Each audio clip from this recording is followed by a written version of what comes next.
हजारों की संख्या में प्रोटेस्ट कर रहे लोग, कहीं बैरिकेड तोड़े जा रहे हैं तो कहीं नारेबाजी हो रही है। पुलिस भी एक्शन मोड में है। लाठीचार्ज और वाटर कैनन की मदद से पुलिस भीड़ को रोकने की कोशिश कर रही है। प्रदर्शनकारियों और पुलिस के बीच झड़प होती है। कुछ लोग घायल भी होते हैं, लेकिन फिर भी लोग बस भागे जा रहे हैं। पर ये कहां और क्यों हो रहा है? ये हाल हिमाचल प्रदेश की राजधानी शिमला का है। पहाड़ों के बीच बसा ये शहर जो अपनी खूबसूरती के लिए मशहूर है, वहां आखिर ऐसे हालात क्यों बन गए? आइए पूरा मामला विस्तार से समझते हैं। मामला शिमला के संजौली इलाके में बनी एक मस्जिद से जुड़ा है। प्रदर्शन कर रहे पक्ष का आरोप है कि मस्जिद अवैध तरीके से बनाई गई है। उनका कहना है कि एक छोटी सी मस्जिद 1947 से पहले बनी थी, फिर 2010 में इसका पुनर्निर्माण कराया गया और इसी दौरान मस्जिद के आसपास कई अवैध निर्माण भी कराए गए। आरोप है कि इजाजत सिर्फ 1 या 2 मंजिल बनाने की थी, लेकिन आदेश का उल्लंघन कर मस्जिद में 3 और फ्लोर बनाए गए। नगर निगम ने कई बार अवैध निर्माण को रोकने का नोटिस भी दिया, लेकिन निर्माण चलता रहा। दूसरी तरफ मस्जिद के इमाम का कहना है कि पहले मस्जिद कच्ची थी, बाद में लोगों ने चंदा लगाकर इसका पक्का निर्माण करवाया है। आज तक से जुड़े विकास शर्मा की रिपोर्ट के मुताबिक इलाके के पुराने लोग मस्जिद से जुड़ी कहानी बताते हैं। इस जगह पर पहले टेलर की दुकान थी। कुछ लोगों ने यहीं पर नमाज पढ़ना शुरू कर दिया। इसके बाद यहाँ मस्जिद बना दी गई। बाद में एक के बाद एक मंजिल बनती चली गई। 2010 में पहली बार मस्जिद को नोटिस दिया गया। नोटिस में कहा गया कि 1 मंजिल बनाने की इजाजत थी तो दूसरी क्यों बनाई गई, लेकिन नोटिस का कोई असर नहीं हुआ। तीसरी मंजिल भी बनी, चौथी मंजिल भी बनी और 5 मंजिलें बनकर तैयार हो गई। विकास शर्मा की रिपोर्ट के मुताबिक एक तरफ अवैध निर्माण के नोटिस आते गए, दूसरी तरफ मस्जिद बनती गई। एक दावा यह भी किया जाता है कि 1967 से जमीन का मालिकाना हक हिमाचल प्रदेश सरकार के पास है, लेकिन इस पर कब्जा वक्फ बोर्ड का है। इसी विवाद को लेकर हिंदू समुदाय के लोग प्रदर्शन कर रहे हैं।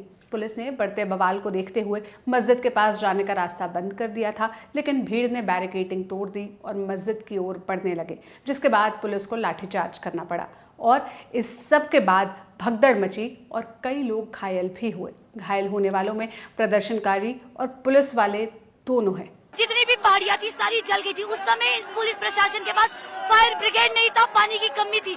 आज जब हम धरना प्रदर्शन शांतिपूर्वक कर रहे हैं तो ये यहाँ फायर ब्रिगेड के माध्यम से पानी का बौछार हमारे ऊपर कर रहे हैं। लाठीचार्ज, चाहे वो महिलाएं हो चाहे वो कोई बुजुर्ग हो, ये किसी को नहीं देख रहे हैं। आप देख सकते हैं, मुझे भी इस प्रदर्शन के बीचों बीच एक पुलिस कर्मी द्वारा लाठी उठाई गई और अभी मेरे खून निकला।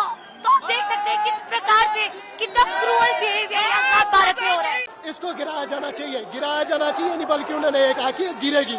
लेकिन आज जो हिमाचल प्रदेश के मुख्यमंत्री है, उन्होंने हिंदू समाज के साथ खिलवाड़ करते हुए महिलाओं पे लाठीचार्ज और हिंदू समाज पे लाठीचार्ज किया। ये बहुत ही शर्मनाक है। शिमला आईजी जेपी सिंह ने चेतावनी दी है कि अगर किसी ने भी माहौल बिगाड़ने की कोशिश की तो सख्त एक्शन लिया जाएगा। We have made full fledged security plan, तो उसके मद्देनजर कहीं कोई अनटूवर्ड इंसिडेंट होने की कोई गुंजाइश नहीं है।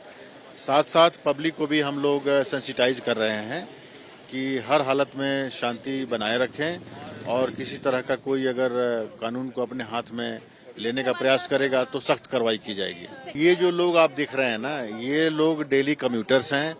कोई स्कूल जा रहा है, कोई बाजार जा रहा है, तो उन लोगों को कोई परेशानी नहीं हो, इसके लिए हम लोग जो आम जन हैं, जिनको इस आह्वान से कोई मतलब नहीं है, उनको डिस्टर्ब नहीं कर रहे हैं हम लोग अभी।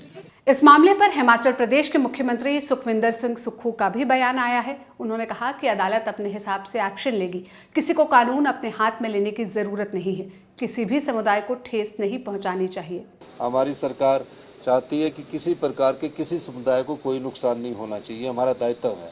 उस मस्जिद में जो भी कानून के हिसाब से कार्रवाई होगी, अगर गैर कानूनी है, अवैध इलीगल कंस्ट्रक्शन हुई है, उस बारे में भी जो अदालत है वो फैसला करेगी और इस प्रकार की किसी भी वारदात को कानून हाथ में लेने का किसी भी संगठन को अधिकार नहीं। और पीसफुल प्रदर्शन हो, उसके लिए किसी को कोई मनाही नहीं है।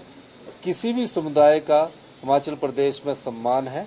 हम सभी समुदायों का सम्मान करते हैं, लेकिन कोई भी कानून व्यवस्था को तोड़ने की कोशिश करेगा वो सरकार उसको तोड़ने की इजाज़त नहीं देती। फिलहाल इस खबर में इतना ही। आप इस मसले पर क्या राय रखते हैं हमें कमेंट में बताइएगा। इस वीडियो के लिए स्क्रिप्टिंग की थी मेरी साथी विभावरी और सौरभ ने। मेरा नाम सोनल है। देश और दुनिया की तमाम खबरों के लिए लल्लन टॉप देखते रहिए। शुक्रिया।